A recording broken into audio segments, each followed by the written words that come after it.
Hello and welcome to the latest of our interviews with the candidates for this year's primary elections. Our candidate today is Kerry K. Matthews. He is the unopposed Democratic candidate for Lincoln County Commission. A 1994 graduate of Duval High School, he attended West Virginia State College and graduated cum laude with a degree in education. He also has a Master's in Physical Science and a Master's in Business Administration. A resident of Smurko, he is married to Marcia Ann Matthews, formerly of Myra. They have 4 sons. He's employed by Boone County Schools and recently set up his own financial business. Kerry Matthews, welcome. How are you doing? Good. Our first question, what made you decide to run for County Commission? Well, I believe, just looking at the current setup and of the commissioners, I felt like that District 1, which is my district, I felt like that we needed some representation on the County Commission. And I see a lot of opportunities that we have in Lincoln County to actually set up business and allow Lincoln County to prosper. Okay. Our second question, what personal and professional qualities do you feel you would bring to the role? Well, as far as personal qualities, I feel like that I'm a likable person. I'm easy to talk to. Being on the board and being the president of the board, I've been involved in a lot of public meetings, and I've always tried to give people let them hear their side of the story, and to always be fair and honest with people. Looking at the professional qualities, I graduated from Marshall University with a business administration degree, and there's a lot of things that I see that we can do in Lincoln County, a lot of opportunities that we can capitalize, and if we actually look at what we have as far as our finances in the County Commission, I think that we could actually do some capital budgeting projects in key areas of the county that would actually bring business into the county, which would increase our tax base.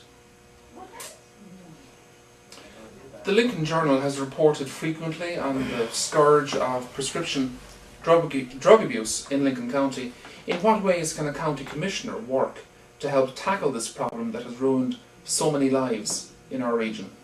Well, that kind of hits home. I think everybody in Lincoln County has been affected by some sort of tragedy that's been associated with prescription drug abuse. I know my family has.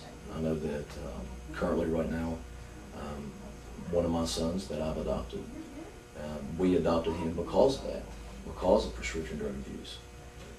It is an epidemic. I think you know that. I think everyone else knows that. I think what we need to do is, as a county commission, I think we need to work with our delegates, and we need to work with the people that are in the Senate to actually come up with legislation that would help to take care of some of these pill mills, basically. And I think we could do some things with throughout the county, as far as at different places, such as I think the McCorkle Community Center, other types of community centers where they have the day where you come in and you drop off your old prescriptions to kind of get them out of the system. Mm-hmm. I think that we could actually do some stuff like that. I mean, locally, yeah. But as far as to take care of the prescription drug problem, I really believe that has to come through legislation from the state. I mean, we don't have the power to do that, but what we could do is we could actually lobby, and that's what you have to do. Mm-hmm. But it's very serious and it's very significant. It's something that I think that something that the state, I know that other states have done certain things, and I know that as far as I was actually reading an article in the paper today about that actually was talking about Mingo County with the drug abuse that's going on there. But I mean, other states have taken action legislatively, and I think that's what we need to do. Okay. Lincoln County is currently in the midst of another election abuse scandal. the former sheriff and county clerk, have pleaded guilty regarding their involvement in the absentee ballot conspiracy of 2 years ago. As a candidate for county office, in what ways are you working to restore confidence in the electoral process? Well, I think it's important that we step back and we look at what has happened, and we look at how we're going to move forward.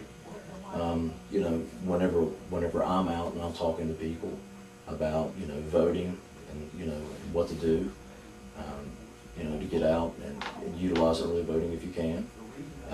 You know, we're doing things that are, we're basically actively talking to people, because what's happened is, because of some of these things that have happened in the county, people really are hesitant about coming out and voting.